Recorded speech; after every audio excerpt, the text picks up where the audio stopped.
મહાત્મા ગાંધીજીના જન્મ જયંતિને લઈ સુરત મહાનગરપાલિકા દ્વારા ચોક બજાર ખાતે આવેલી તેમની પ્રતિમાને સૂત્રાંજલિ અર્પણ કરાઈ હતી। સુરત મહાનગરપાલિકા દ્વારા મહાત્મા ગાંધીના 155માં જન્મદિવસની ઉજવણીના ભાગરૂપે ચોક બજાર ખાતે આવેલી રાષ્ટ્રપિતા મહાત્મા ગાંધીજીની પ્રતિમાને સૂત્રાંજલિનો કાર્યક્રમ રાખવામાં આવ્યો।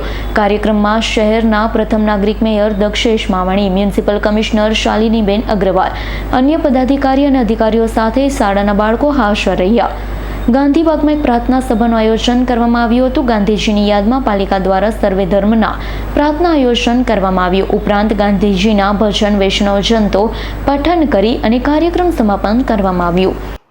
આજે 2 ઓક્ટોબર રાષ્ટ્રપિતા મહાત્મા ગાંધીજીની જન્મ જયંતિ અમે સૌ ચૂંટાયેલા પ્રતિનિધિઓ દ્વારા સૂત્રાંજલિ કરી। પછી મહાત્મા ગાંધી સ્વચ્છતાના પણ આગ્રહી હતા।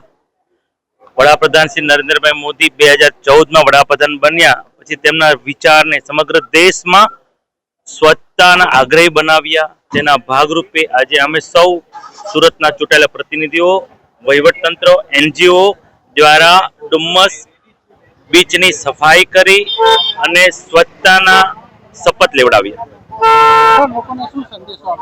લોકોને આજે પણ વડાપ્રધાન શ્રીએ તેમની સ્પીચમાં કહ્યું કે નિરંતર સફાઈના આપણે આગ્રહી બનવું પડશે।